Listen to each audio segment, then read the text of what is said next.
Vamos a ver en esta reunión nuevamente un personaje bíblico.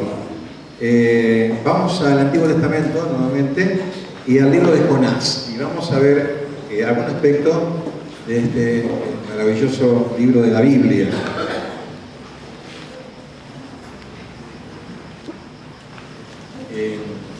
La charla se titula en las manos de un Dios soberano. Y una de las cosas que vamos a ver es la manera sobrenatural y soberana con que Dios suele obrar en la vida nuestra sin pedirnos permiso y haciendo lo que Él le place y tratando de lograr los objetivos que se proponen en nuestra vida. Jonás capítulo 1, verso 1 dice: vino palabra de Jehová a Jonás, hijo de Amittai, diciendo: levántate y ve a Nínive, aquella gran ciudad, y pregona contra ella, porque ha subido su maldad delante de mí. Y Jonás se levantó para huir de la presencia de Jehová a Tarsis, y descendió a Jope, y halló una nave que partía para Tarsis, y pagando su pasaje, entró en ella para irse con ellos a Tarsis, lejos de la presencia de Jehová.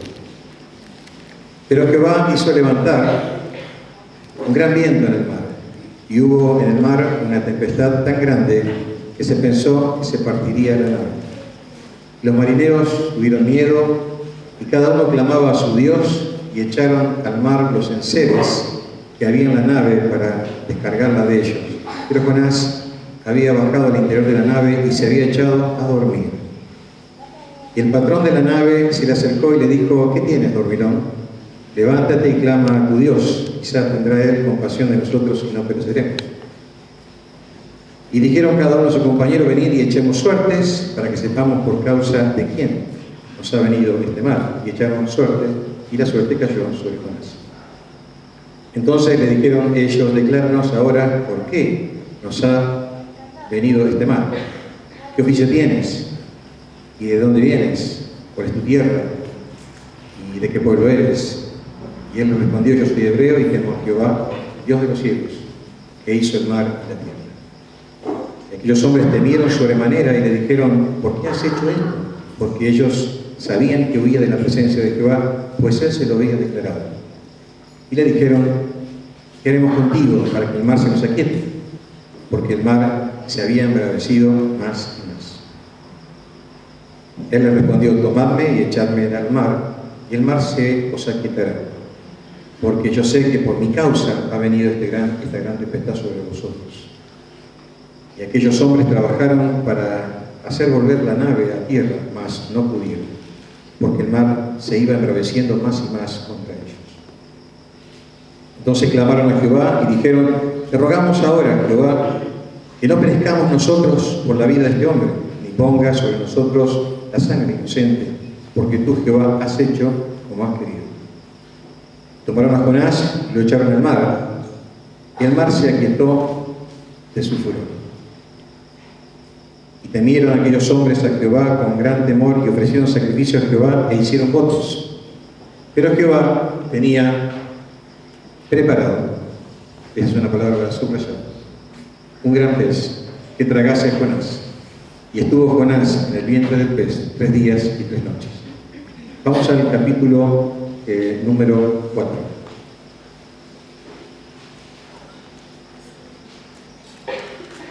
Pero Jonás se apesadumbró en extremo y se enojó. Y oró a Jehová y dijo: ahora, oh Jehová, ¿no es esto lo que yo decía estando aún en mi tierra? Por eso me apresuré a huir a Tarsis, porque sabía yo que tú eres Dios clemente y piadoso, tardo en enojarte y de grande misericordia, y que te arrepientes del mal. Ahora pues, oh Jehová, te ruego que me quites la vida, porque mejor me es la muerte que la vida. Y Jehová le dijo: ¿haces tú bien en enojarte tanto? Y salió Jonás de la ciudad y acampó hacia el oriente de la ciudad, e hizo allí una enramada y se sentó debajo de ella a la sombra hasta ver qué acontecería en la ciudad. Y esta es nuevamente la palabra para subrayar: preparó Jehová Dios una calabacera, la cual creció sobre Jonás para que hiciese sombra sobre su cabeza. y le librase de su malestar. Y Jonás se alegró grandemente por la calabacera. Pero al venir el alba del día siguiente, Dios, nuevamente el verbo, preparó un gusano, el cual hirió la calabacera y se secó. Y aconteció que al salir el sol, preparó Dios, nuevamente, un recio viento solano, y el sol hirió a Jonás en la cabeza, y se desmayaba, y deseaba la muerte, diciendo: mejor me sería para mí la muerte que la vida. Entonces dijo Dios a Jonás: ¿tanto te enojas por la calabacera? Y respondió: mucho me enojo hasta la muerte. Y dijo Jehová: ¿tuviste tu lástima de la calabacera, en la cual no trabajaste, ni tú la hiciste crecer, porque en espacio de una noche nació y en espacio de otra noche pereció? Y no tendré yo piedad de Nínive, aquella gran ciudad donde hay más de 120.000 personas que no saben discernir entre su mano derecha y su mano izquierda, y muchos animales. El Señor nos bendiga al reflexionar sobre este personaje bíblico, del cual queremos también aprender a identificarnos. Jonás es un profeta, y como profeta se dedicó a hablar en nombre de Dios, y él desarrolló un ministerio en el norte de Israel, por la tierra de Zabulón, ¿no? En la parte norte de Israel, y todo lo que Dios dijo a través de él fue apoyado por el mismo Señor y tuvo su cumplimiento, de tal forma de que él tenía un prestigio como verdadero profeta del Señor, por el cual Dios hablaba. Ahora, en otro momento de su vida, mucho después, aparece el Señor y habla con él para darle una nueva misión.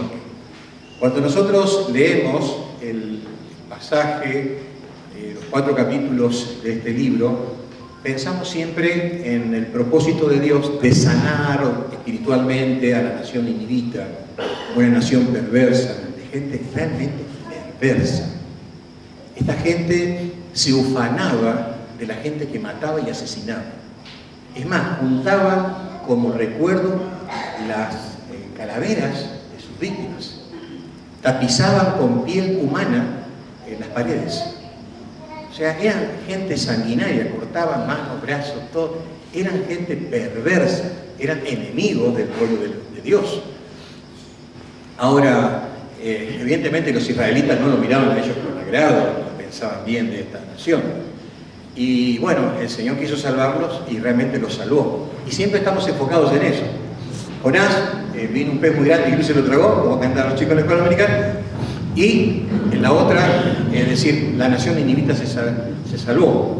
Pero ¿qué del hombre? ¿Qué del profeta? Y vemos que en este libro hay un doble propósito.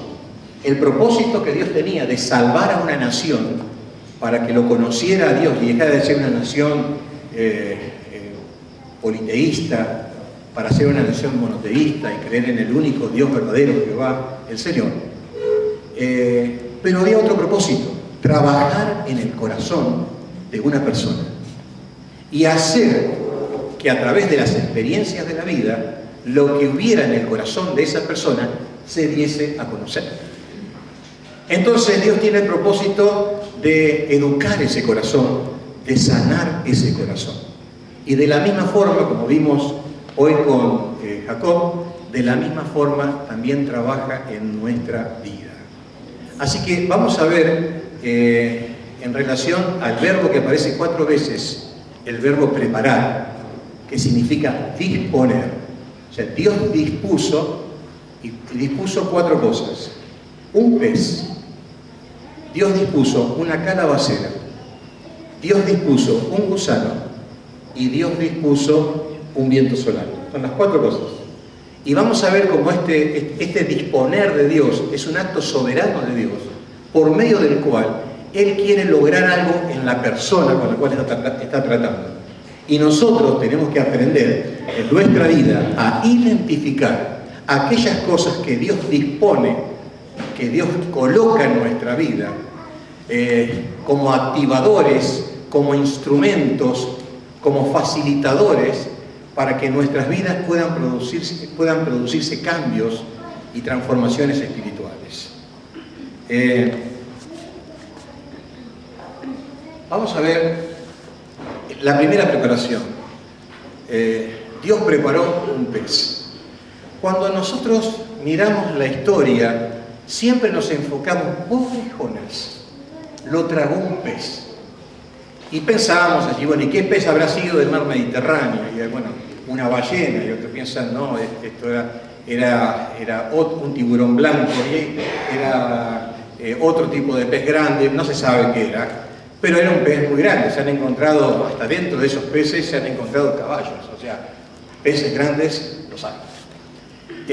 Ahora, este hombre, él no quiso hacer lo que Dios le pedía. Entonces, Dios le dice, tenés que irte hacia el noreste a una ciudad llamada Nínive, a 800 kilómetros de acá. Es como decir, te vas a San Luis, desde Esperanza, a cumplir esta misión. Y él dice, yo no quiero ir. Ahora, Dios sabía que él no quería ir. Y había una doble razón por la cual él no quería ir. Una, era porque él no amaba a esa gente. Eran gente mala. Eran enemigos del pueblo de Dios. Y entonces, Dios tenía un propósito con esta nación, pero él yo no quiero que Dios los perdone, que Dios los salve. Esta gente es mala, no merece la salvación. Entonces, yo no los amo. Dios quería tratar con el amor de Él hacia las personas. Esa es una cosa. Había otra cosa también. En la ley de Dios se estaba estipulado que el profeta que profetizaba algo y no se cumplía, lo tenían que apedrear. Imagínense, él iba a decir, Nínive en 40 días será destruida. Y después de 40 días no es destruida, ¿qué pasa? Van a decir, este es un falso profeta. Es decir, lo que él profetizó no se cumplió. Entonces, él quedaba mal delante de la nación, de los israelitas. Es un problema de su orgullo. Él no quería quedar mal. Él tiene una cuestión de su imagen. Yo quiero quedar como un buen profeta. Entonces, si Dios me manda a hacer algo y después no sucede, voy a quedar mal parado. O sea, estas dos cosas estaban así. Falta de amor y también el deseo de conservar su buena imagen, a pesar de que estaba haciendo realmente lo que Dios quería. Entonces, Dios le dice, bueno, andate a Nínive, hacé los 800 kilómetros hacia el noreste. ¿Y qué hace? Él se va hacia el noroeste, se va hacia España y va a subirse en un barco y se va a alejar diametralmente a lo opuesto de lo que Dios realmente quería. Entonces, eso ilustra lo que la vida de muchas personas es. Dios quiere que vayan en una dirección. Muchas veces Dios nos marca un camino. Este es el camino por el que tenés que ir. Esto es mi voluntad. Esto es lo mejor. Lo mejor para vos es acercarte a Dios. Lo mejor para tus hijos es que estén en la iglesia. Lo mejor para el matrimonio es seguir las leyes de Dios. Lo mejor es poner a Cristo en el primer lugar en la vida. Hay una serie de cosas que hemos sido instruidos o que hemos recibido una dirección. Alguien se plantó en nuestra vida y nos dijo, che, mirá, esto es lo mejor para vos. Y me marcó un camino. ¿Qué es lo que a veces hacemos nosotros? Nos marcan un camino y agarramos para el otro lado. No, pero me parece, no estoy tan de acuerdo, que esto, yo creo que esto va a ser mejor. Y uno va en contra de lo que Dios expresamente nos ha mostrado. Ahora, cuando Él toma esta decisión y se va y se mete en el barco y se levanta la tempestad, que Dios levanta la tempestad, y los marineros, que eran politeístas, que no creían en Jehová, lo exhortan. La gente no cristiana o la gente no creyente en Dios, exhortando a un creyente siervo de Dios, diciendo, levántate dormilón, clama a tu Dios, le dicen que ore, y después echan suerte, porque esa es la forma en que descubrían, digamos, lo que tenían que hacer. Era muy común, ahora en el pueblo de Israel se echaban las suertes, pero se consultaban con el sacerdote. ¿Se acuerdan que era el Urim y el Tumim? Y la suerte cayó, ahí Dios soberanamente hizo que cayera sobre Jonás, es decir, lo identificaron como que era la causa del problema.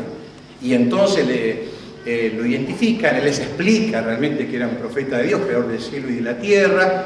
Ellos tratan de salvar la nave, de seguir adelante, pero la tormenta se hacía peor. Entonces, lo que sucede es que deciden tirarlo. Cuando lo tiran, se aquietan el mar. Los hombres estos se convierten. Al ver lo que sucedió, hacen votos, es decir, hacen lo que tal vez se cree que cuando ellos llegan a tierra, se asesoran de cómo se adora a Jehová y elevan un sacrificio, tal vez en el templo de Jerusalén, y de esa forma manifiestan su fe en el Señor. Ahora, ellos no ven más árboles.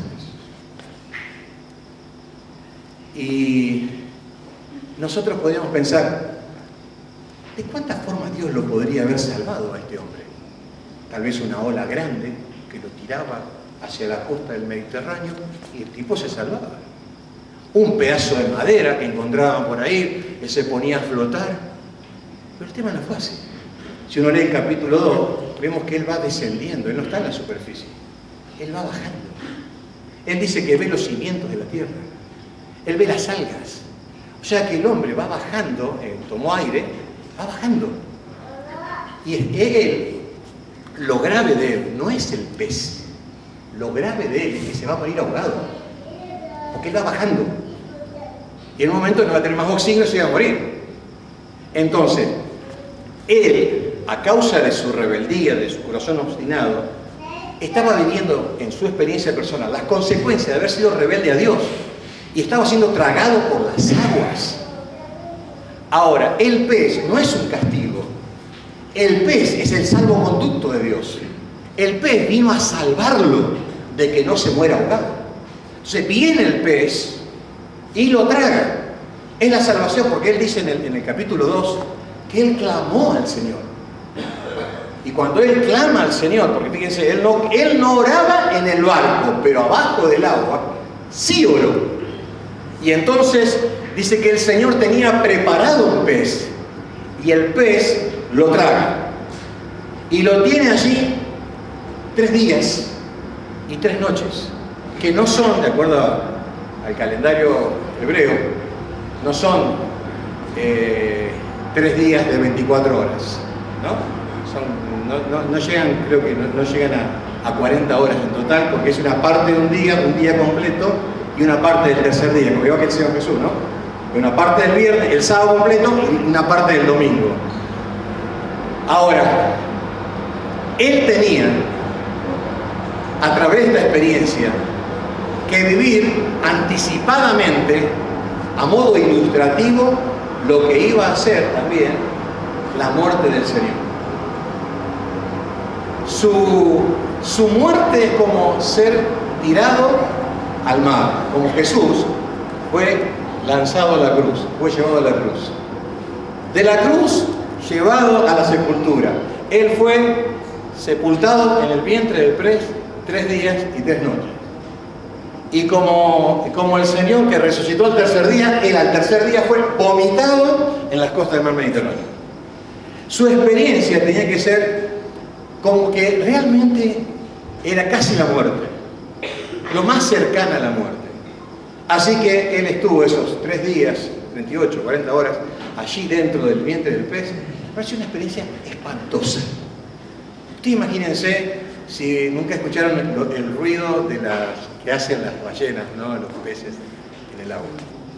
Imagínense estar en un lugar no como este iluminado, sino oscuro. Imagínense que permanentemente le entra agua. Imagínense que hay poco oxígeno, que uno se siente que se ahoga. Imagínense que va de un lado al otro, no tiene estabilidad allí adentro, y que ve que el pez sube, baja y está. Era una experiencia tremenda. ¿Por qué? Porque Dios tenía que quebrar ese corazón. Dios tenía que vencer en la pulseada. Tenía que hacerlo cambiar de opinión. Y hay personas que si no viven experiencias extremas, no corrigen su vida. Se iba para allá y él tenía que ir para allá. Y yo le dije, para allá, no quiero. Para allá, no quiero. Bueno, vamos. Y entonces, el pez, por un lado, lo salva de morir ahogado, pero por otro, genera un espacio de reflexión para que él piense en lo equivocado que está. Y estando en el vientre del pez, él piensa, capítulo 2, en la misericordia de Dios. Y piensa en aquellos que se inclinan a dioses vanos. Y también, estando en el vientre del pez, hace un voto de ir al templo de Dios a adorar a Dios. No estaba en el vientre del pez. Es decir, está implícito que él está arrepentido. Aunque sea por el pavor y por el miedo de que la muerte lo está alcanzando en ese momento. Y estando a poco de seguir viviendo, él cambia de actitud para hacer la voluntad del Señor, que después se refleja en el capítulo 3, donde él realmente sale a cumplir la misión. ¿Qué queremos decir con esto? Que hay muchas experiencias en nuestra vida que son como la del pez, que nosotros pensamos que vienen a destruirnos, que son para terminar con nuestra vida, con nuestros sueños e ilusiones, y son correctivos, espacios de reflexión, momentos en los cuales Dios nos hace entrar en razón para que valoremos cosas que no valoremos. Por ejemplo, Dios quería que este hombre valore la vida de la gente, que tenga un corazón misericordioso con el pecador, que él aprenda a ser obediente a lo que Dios le dice sin preguntar. Como dice Watchman Nee, dice, la obediencia no pregunta. Cuando hay una orden de parte de Dios, no se razona. La obediencia no se razona, se cumple. Y cuando uno recibe de parte del Señor una indicación, no hay que razonar si lo hago o no lo hago. Si Dios lo dijo, se tiene que hacer. Y él tenía que aprender que la obediencia es un deber, no es una opción en su vida. Así que en una experiencia extrema, él tuvo que aprender esto. ¿Cuántas cosas se pueden decir sobre esto? Pero por ejemplo, un hermano de nuestra iglesia se aleja del Señor. Y bueno, está trabajando de remisero. Sube un pasajero y le pone una pistola en la cabeza. Y le dice, dame todo lo que tenés o te mato. El ladrón está por tomar una decisión, ¿qué va a hacer? Pero esa experiencia a él le hizo al otro día volver al Señor y volver a la iglesia a congregarse. Mi hermana, Patricia, mi única hermana, también en un momento de su vida tomó un camino equivocado y se alejó del Señor. Pero cuando una persona ha conocido a Dios, Dios se encarga de volvernos al punto cero para que las cosas empiecen a ser como tienen que ser. De esa forma se manifiesta que somos hijos de Dios. Dios los trata así a sus hijos. Si no seríamos, como dice la Escritura, bastardos y no hijos, ¿no? Dios disciplina a aquel que toma por hijo. Y entonces se enferma, muy mal, al punto de tener una gran infección y estar muy débil y estar en una sala de terapia, muy mal. Y al lado de dos personas que se están por morir. No sé si usted había estado en esa experiencia de ver que se le van muriendo al lado de una persona, ¿no es cierto? Un ancianito, otra persona se van muriendo.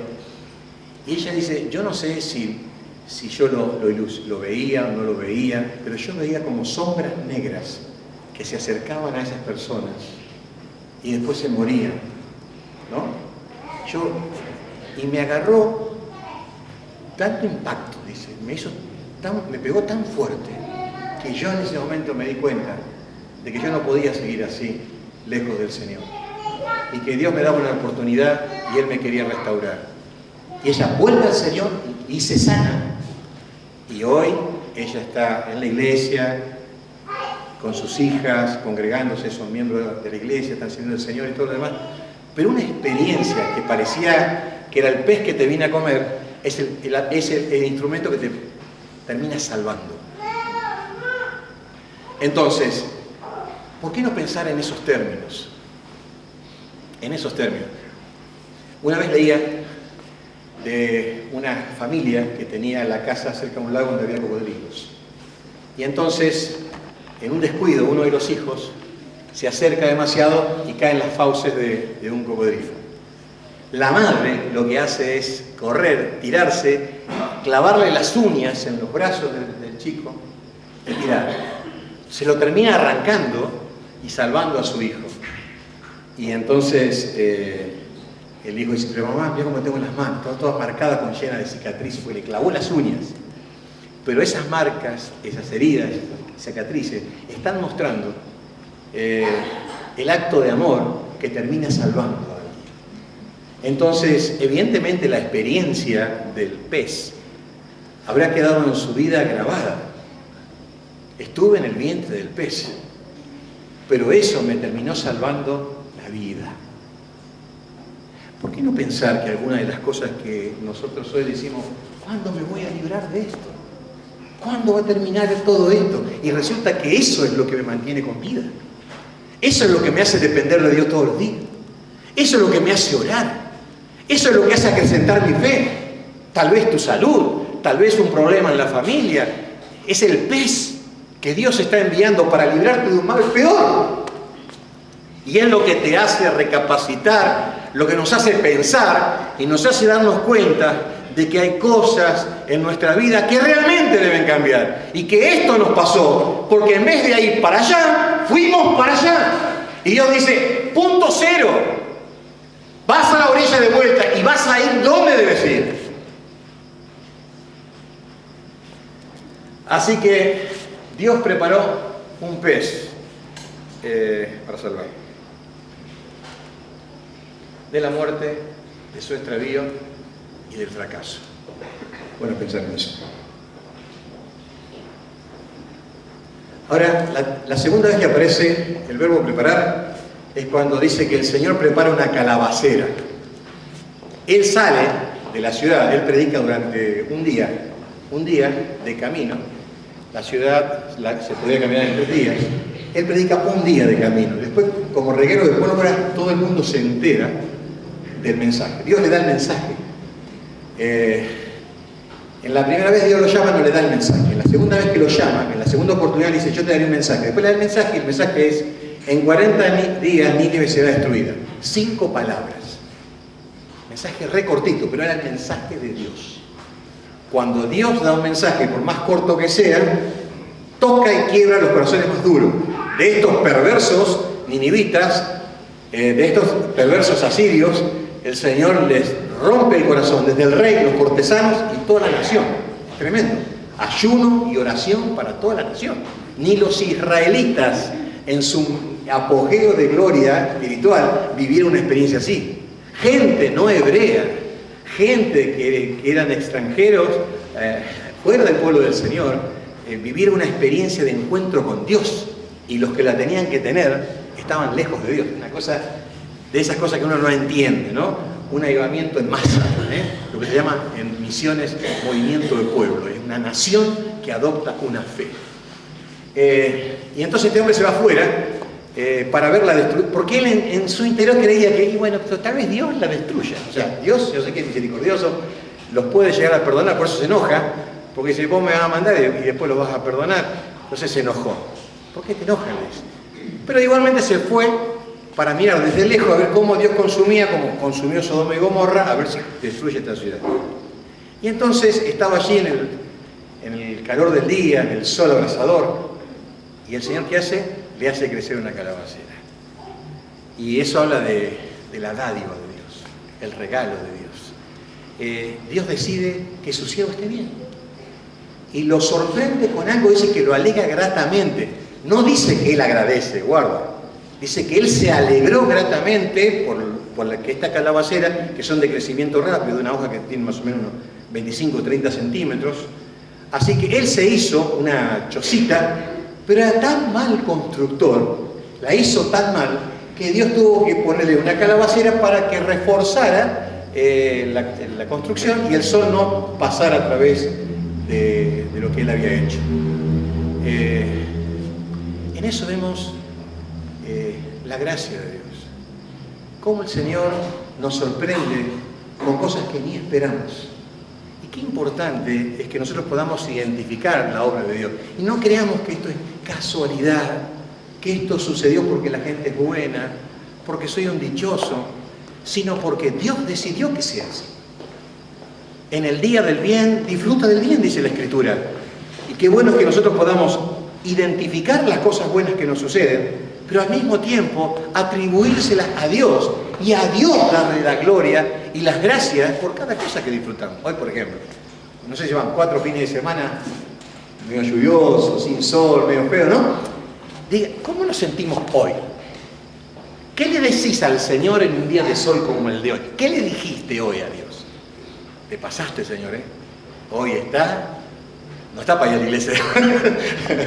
¿Qué día, no? ¿Qué día? Y voy a disfrutarlo al sol y también me voy a encontrar con mis hermanos y alabo a Dios por eso.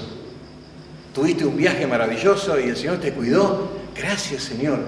Tú me guardaste, tú me cuidaste. Toda buena dádiva, dice la Escritura, y todo don perfecto desciende del Padre de las luces, en el cual no hay mudanza ni sombra de variación. Todo viene de parte de Él. Él nos da cosas. Y hay que identificarlas y hay que atribuirle a Él. No es suerte. ¿Qué suerte? No, es una bendición de Dios que he recibido. Y Él nos sorprende de esa forma. Estaba pensando de qué puedo contar, ¿no? Porque esto es aniversario de iglesia, entonces pensé algo de una experiencia de iglesia. Porque así como hay experiencias personales, yo creo también que el Señor le hace vivir experiencias a la iglesia para que a través de experiencias grupales uno aprenda cómo vivir experiencias espirituales personales en la vida cotidiana, ¿no? Y recuerdo cuando nosotros comenzamos nuestro proyecto, hace 11 años cumplimos este año, en Santa Fe, en el centro, pues siempre habíamos trabajado, como ustedes saben, en los pueblos. Una cosa es trabajar en los pueblos, ciudades pequeñas, y otra cosa es establecer una iglesia en el centro de la ciudad, y más en el centro comercial, ¿no? Entonces era bastante diferente. Uno de los mayores problemas que nosotros teníamos es que no teníamos plata. Si usted necesita pagar un alquiler de un lugar, comprar, imposible. ¿Con qué vamos a comprar? O sea, ¿de dónde sacamos tantos millones? Bueno, tenemos que pagar un alquiler, somos 14 personas. Con 14 personas, ¿cómo podemos pagar un alquiler en el centro? Imposible. Es más, cuando usted consigue quién le puede alquilar, los avales, las garantías, ¿cómo se paga? Es decir, necesita un poquito más que, digamos, que la finanza.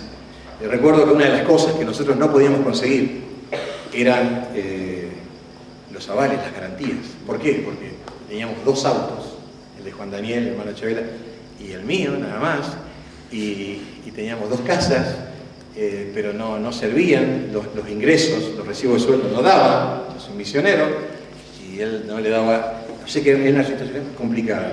Vamos a una inmobiliaria y le decíamos, nosotros queremos alquilar en Obispo Gelaber y San Jerónimo.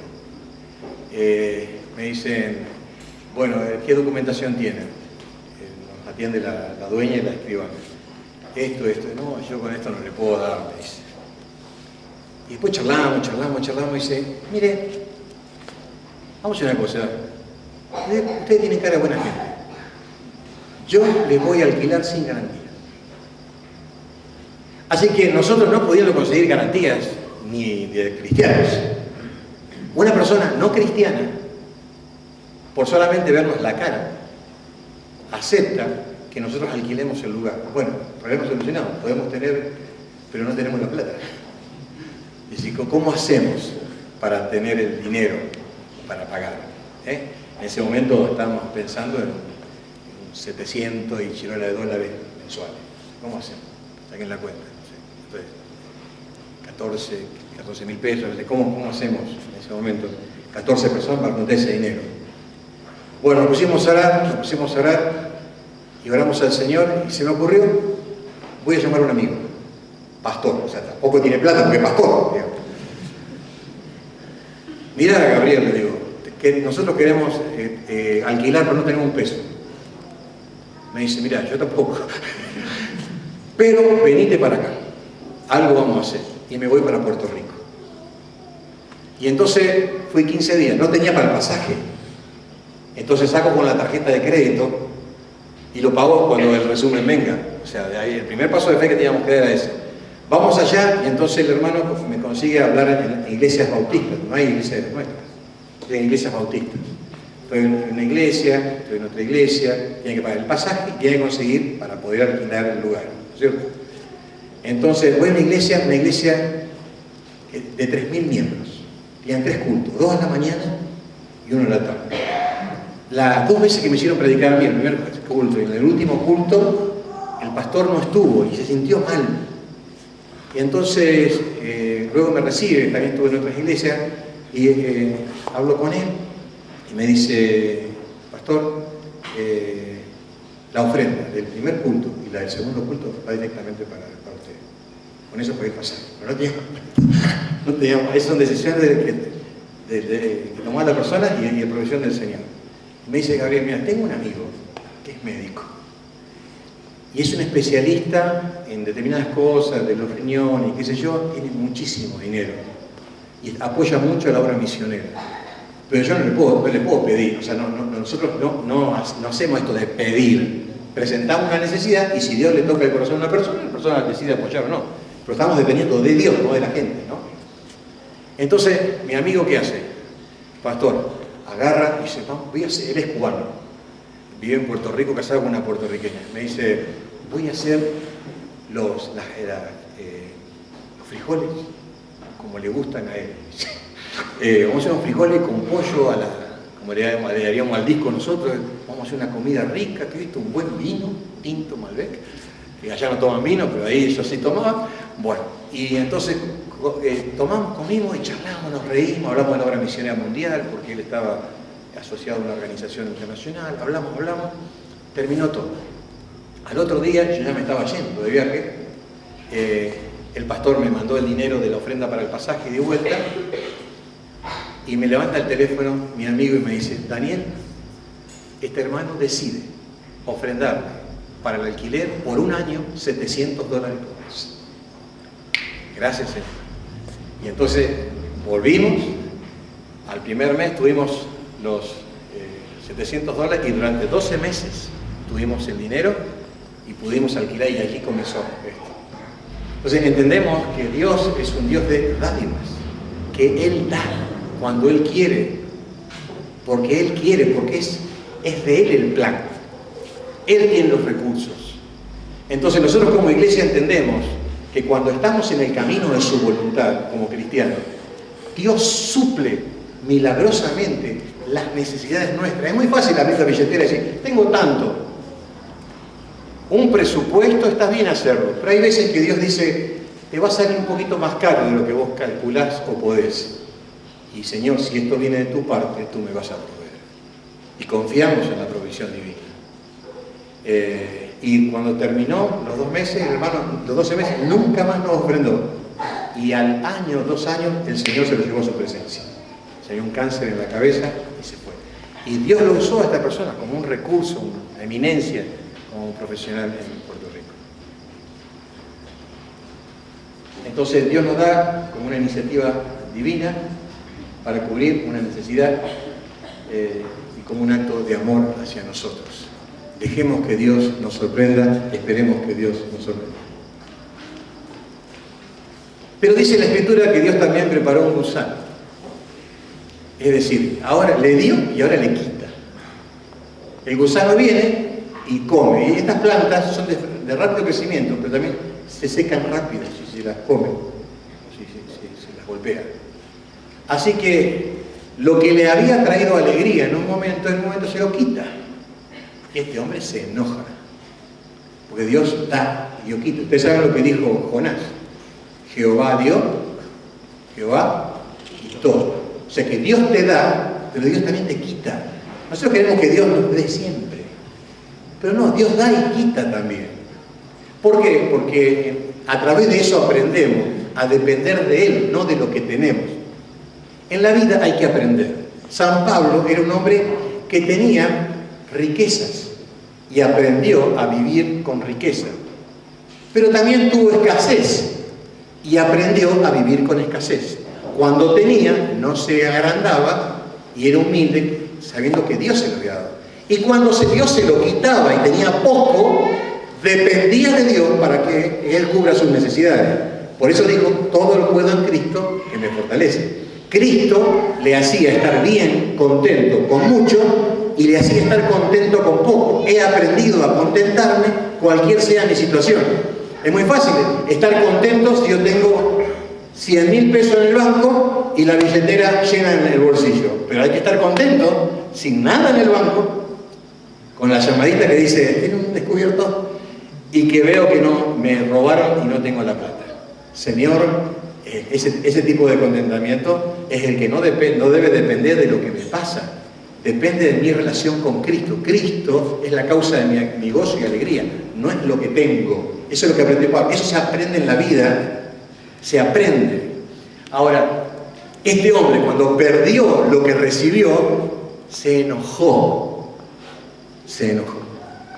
Y yo me di cuenta, como ustedes también lo han comprobado en su propia experiencia, que muchas cosas a veces hay que perderlas.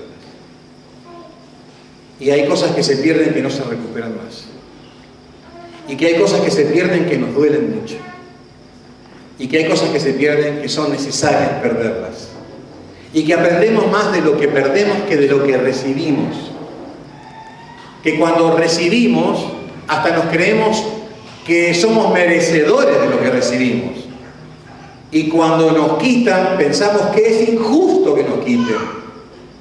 Y realmente aprendemos más de nuestras carencias, de lo que nos sustraen, que de lo que recibimos. Y este hombre tenía que aprender a ser una persona agradecida y a depender de Dios en situaciones como esta. Pensando un poquito recién, cruzamos unas palabritas con Jorge ahí con Kela, de una experiencia que tuve acá en Esperanza, y especialmente en la cabaña. El primer auto que tuve, lo tuvimos con Alicia, nos lo ofrendaron. Fue un Peugeot 1969. Cuando vendemos ese auto, que lo hicimos, como dicen los chicos, percha, ¿no es cierto? Llevábamos personas hasta en el baúl, ¿no? Niños en el baúl, cosas que se hacían antes, ¿no? Mordido por todos lados, por los chicos, ¿no? Como muchos de los autos de los hermanos que lo ponían para la escuela dominical. Hoy hay muchas cosas que hoy no haríamos, que antes sí se hacían. El acto de don Jorge, creo que era bien grandote, estaba cargado un montón de cosas. Y recuerdo que estábamos en un retiro, un campamento de misiones en la cabaña.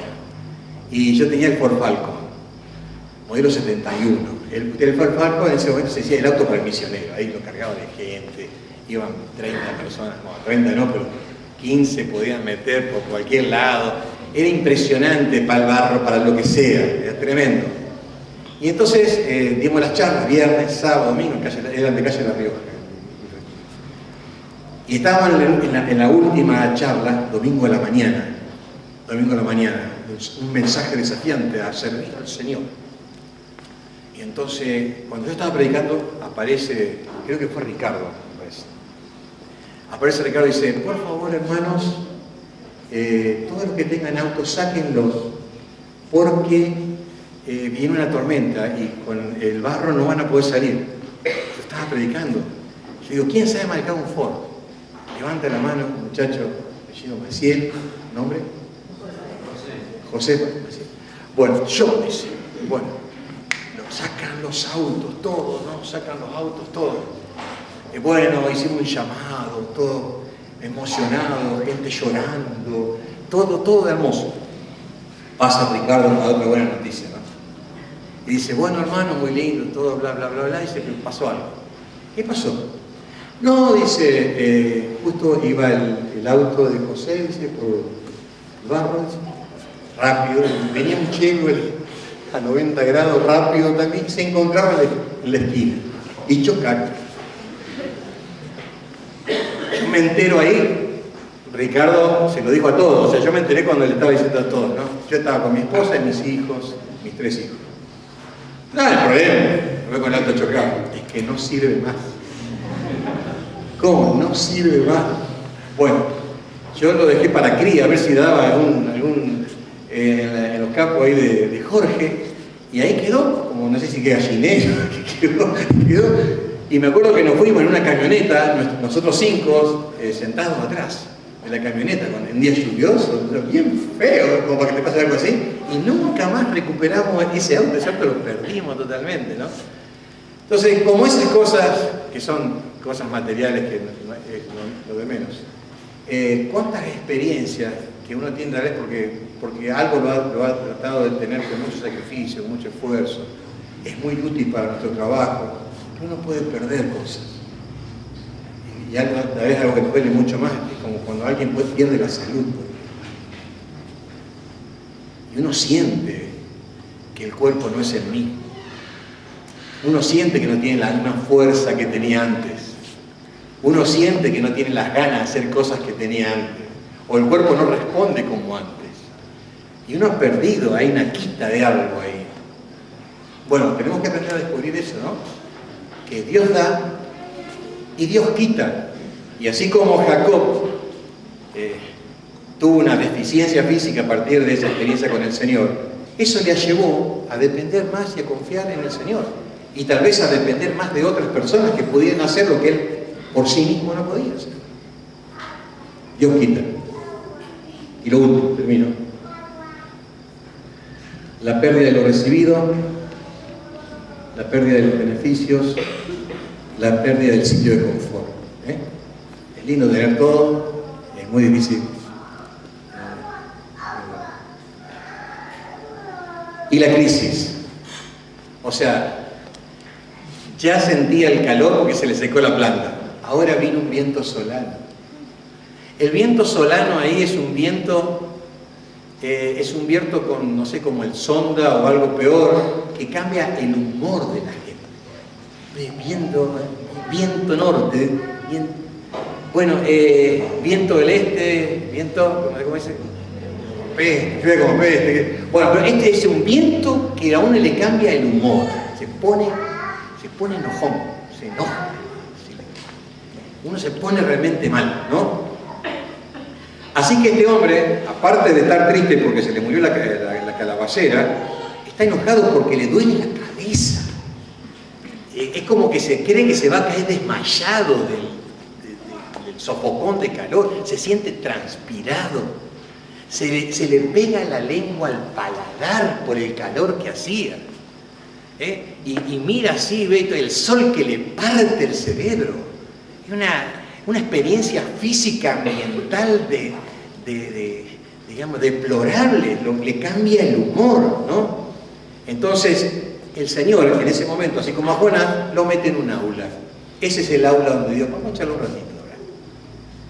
Vos te ponés mal por la calabacera que no le hiciste crecer, dice que vos no tuviste parte en su desarrollo, y yo no me voy a compadecer de estas 120.000 personas que no diferencian la mano derecha de la izquierda. 120.000 personas, sí, son 120.000 niños. Entonces, lo que hacía cerca de 600.000 personas. Lo que pasa es que entre ese grupo de 600.000 personas había 120.000 que eran inocentes, eran bebés, eran niños que no tenían culpa. La culpa la tenían los padres, pero no los chicos. Y yo me compadezco de ellos, dice. Y vos te compadeces de la calabacera que no formaste parte de su desarrollo, y yo, que los crié a ellos y los hice a mi imagen y semejanza, no voy a tener misericordia de ellos, y lo hace razonar. La Escritura no nos dice si lo terminó de razonar, si él se arrepintió o no, pero deja entrever, por el hecho que tenemos la historia registrada en la Biblia, de que él luego la escribe, y al plasmarla sobre el papel, él está como reconociendo que él se había equivocado. Él está no escondiendo lo que vivió, sino lo está dando a conocer para que todos sepan lo de él. Y eso es una evidencia de que algo pasó en su corazón. Es decir, que él vivió una crisis, y una crisis para aprender. Y para que pueda, a través de esta experiencia, reflexionar. Aquellas cosas que en su vida realmente deberían cambiar. Conclusión. Dios viene a salvarte. A veces desde la forma más inesperada, ¿no? Viene a salvarte. El caso de Jacob, que mencionamos hoy, es un caso. La experiencia de Peniel, lejos de dañarlo, fue la que le sirvió para enfrentar a Esaú. Dios viene a darte. Hay tantos casos en la Biblia. Abraham, Dios lo sorprende y le da un hijo en la vejez, a los 100 años. Es un regalo de Dios. Dios viene a quitarnos muchas veces. Job, los bienes y los hijos. Guarda, escuchaba a un médico los otros días dar una conferencia en una eminencia alemana, decía que muchas enfermedades que se generan por pensamientos negativos, la llamada y famosa enfermedad psicosomática, están muy relacionadas muchas veces con las pérdidas de la vida. La tristeza, la angustia, está muy relacionada con las pérdidas. Y él encontró que la mayoría, casi de todos sus pacientes, habían sufrido pérdidas. Y por no tener en claro que esas pérdidas son de Dios y creían que eran de ellos, les afectó mucho más. Aún un hijo, que es lo peor que nos puede pasar, reconocer que herencia del Señor son los hijos. Es mío, pero es de Dios primero. Y Dios Dios tiene el derecho de hacer lo que quiere con lo que es de Él. Es más de Él que mío. Ahora, yo hablando, me acuerdo con el tema de mi salud, hablaba con un médico, el doctor Villa, de Francia. Él me decía que luego de la muerte de un chico joven, el padre muere al poquito tiempo de la angustia de haber perdido el hijo. Fíjense, cómo el sentido de pérdida afecta a nuestra vida. Y fíjense que en el caso de Job, él dijo, Jehová dio, Jehová quitó. Sea el nombre del Señor bendito. No dijo, yo perdí, sino Dios me quitó. O sea, la decisión la tomó Dios. Entonces eso me quita a mí un sentido de pertenencia abusivo, porque Dios es el dueño de todas las cosas, ¿no? Bueno, mucho se puede decir sobre eso. Dios viene a enseñarte. José, ¿te acuerdas que después de José de haber pasado toda esa experiencia, de que lo vendieron y qué sé yo, y los hermanos tenían miedo que él los matara? Él dijo, Dios ha tornado todo esto para bien, para salvar a todo el pueblo. Allí en Génesis capítulo 50. Él reflexionó y entendió que la experiencia del encarcelamiento y el alejamiento de la familia sirvió para salvar a la familia. ¿Cuándo lo descubrió? 23 años después. ¿Qué estás experimentando del Señor? ¿Qué vas a hacer?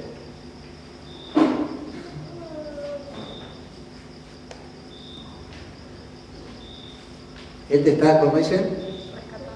Él te está rescatando. Si Él te está rescatando o salvando, sométete. Si te está dando, agradece. Si te está quitando, soporta. Si te está enseñando, aprende.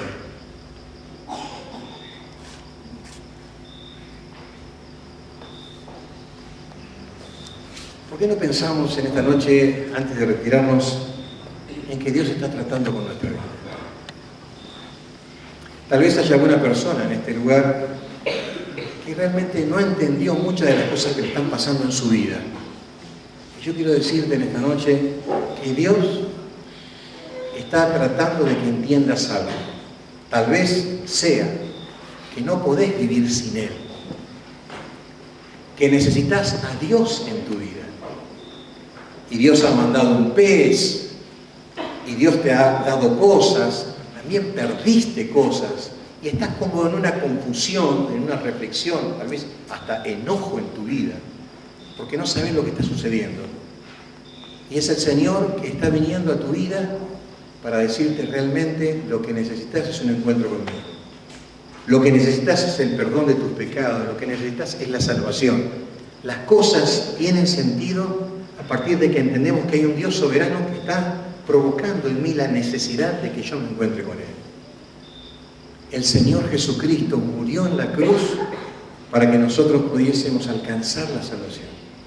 Y todo aquel que en Él cree recibe la vida eterna.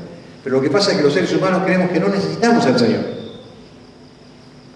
Y las experiencias que vivimos son las que ponen en evidencia nuestra necesidad de encontrarnos con Dios. Tal vez en esta noche alguno de los presentes esté necesitando un encuentro con el Señor y de esa forma entiende o alcanza a comprender por qué le han sucedido tantas cosas.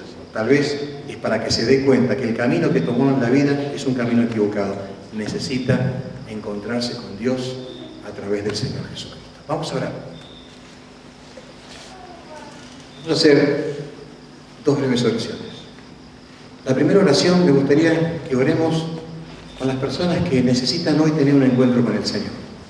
Usted que nos visita, que fue invitado, que está en este lugar, que ha escuchado la palabra del Señor, así como Jonás, usted necesita recapacitar, necesita reflexionar. Y en este momento tal vez usted tenga que reconocer, yo necesito a Dios en mi vida. Yo necesito arrepentirme como lo hizo Jonás en el vientre del pez. Yo me siento que estoy dentro de un pez. Me siento como ahogado espiritualmente. Yo necesito aprovechar la nueva oportunidad de vivir una vida diferente, obedeciendo a Dios, caminando con Dios. ¿Te gustaría hacer una oración para entregarle tu vida al Señor, pidiéndole perdón por tus pecados, comenzar con Él una nueva vida? Dios te da en esta noche una oportunidad. Si ese es tu deseo, te invito a hacer esta oración. Decirle al Señor, Señor, en esta noche quiero pedirte perdón por todos mis pecados, por haber tomado caminos equivocados, por haber tomado malas decisiones en mi vida. Yo me arrepiento y quiero abrirte mi corazón en esta noche para que me des una nueva vida, perdones mis pecados. Quiero aceptarte como mi Salvador. Quiero aprovechar esta nueva oportunidad. Señor, te entrego mi vida. En el nombre del Señor Jesús. Amén. Si en esta noche hiciste esta oración, sería bueno que se lo comentes a la persona que te invitó a la reunión. Así como Jonás tuvo este encuentro con el Señor, vos también. Este encuentro te cambia la vida. Y vamos a hacer otra oración. La oración por todos aquellos que consideran que están dentro del vientre de un pez en este momento. Y que se vuelve sofocante, difícil, complejo lo que están viviendo. Y necesitan el auxilio del Señor. Necesitan cambiar la dirección de su vida. Necesitan tomar el camino que no tomaron hasta ahora. Que necesitan andar en el camino de la obediencia. Que necesitan aprender de esta experiencia. Vamos a orar al Señor para que nos bendiga. Señor, en esta noche te damos gracias porque tú tratas con nosotros como trataste con Jonás. Y gracias por los peces, los grandes peces que trajiste a nuestra vida para salvarnos. Y para darnos una nueva oportunidad de servirte como tú quieres, de la forma que tú quieres. Bendice a todos los hermanos aquí, a cada uno que está diciendo, yo podría haber hecho las cosas diferentes, pero ahora las quiere hacer. A esa persona que quiere hacer las cosas diferentes, te pedimos que las bendigas y que les ayudes a que puedan ir a su Nínive a cumplir su misión. Y por aquellos que todavía están como confusos, que no se dan cuenta que se están ahogando, Señor, dales la luz para que comprendan la necesidad que tienen de tener una decisión de cambio. Bendice nuestros corazones y que tu palabra fructifique como la calabacera en nosotros. En el nombre del Señor Jesús.